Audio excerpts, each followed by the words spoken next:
This is going to help you feel human, and it's going to help you maintain your training intensity in the gym. A lot of coaches sell the dream and say all you need to do is eat in a calorie deficit. What's going on YouTube, it's Jason, and in this video I'm going to be showing you how to lose the maximum amount of fat in 3 weeks. In just 21 days, I'm going to show you how to go from zero to hero. I'm going to explain strategy, who this is for, and who this is not for.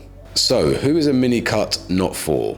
A mini cut is not for someone with a lot of body fat to lose.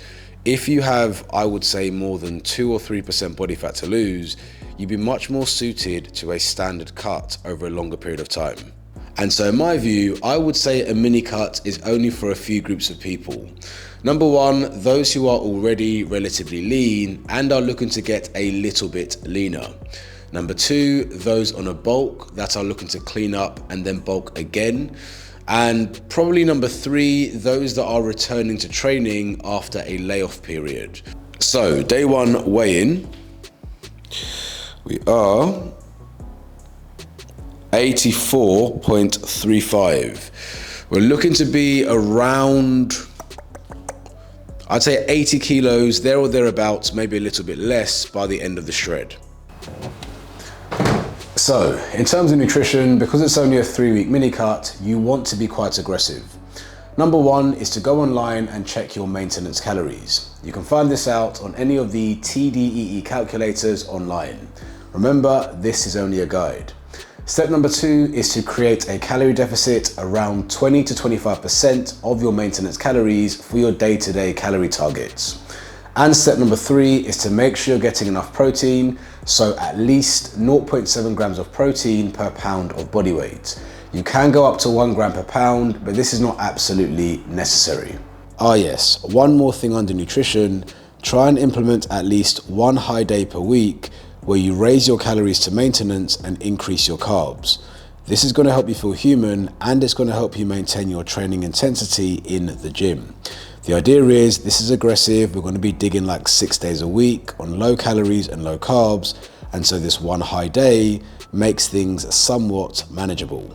In terms of tracking your calories, I would recommend that you track everything, and if you can, even weigh your food. Now I know this may sound extreme, but the less time you have, the less room you have for error. Personally, I'm not going to be weighing my food because, not to blow my trumpet, but I am very, very experienced when it comes to nutrition.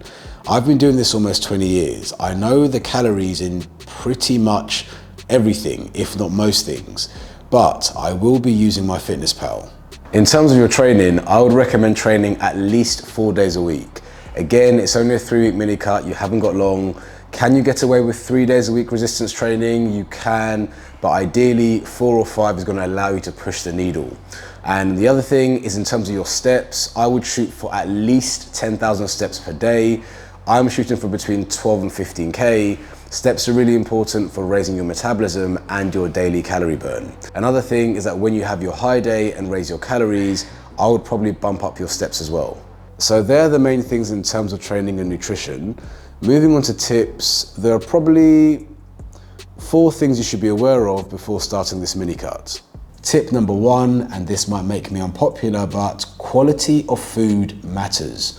If you can afford to spend a little bit more on your food shop on things like tuna steak, smoked salmon and chicken breast, you're going to find the entire process a lot easier, and you're more likely to see things through. A lot of coaches sell the dream and say all you need to do is eat in a calorie deficit. This is true in theory, but in practice, I found that those who have an abundance of lean proteins, fibrous grains, and a high quantity of fruit and veg tend to find it much easier to stick to a calorie deficit. As a practical example, a chicken thigh versus a chicken breast. Both may give you, give and take, around 20 grams of protein.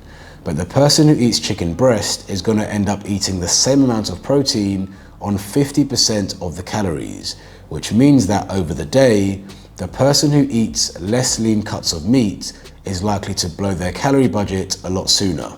Tip number 2 might sound really obvious, but sleep. We know how important sleep is, but when you're on a mini cut, sleep becomes even more important because you're far more likely to lose muscle and also crave more food. By sleeping 7 to 8 hours a night, making sure it's quality sleep, as I learned from my Whoop band, you can ensure you keep as much muscle as possible and also properly regulate your hunger. Tip number 3 is around nutrient timing. There are loads of rumors in the fitness industry around nutrient timing and weight loss. Does it make a difference, for example, if you eat carbs late at night? Scientifically, I would have to say no, but when you are in an aggressive calorie deficit, your timing of your meals does make a difference.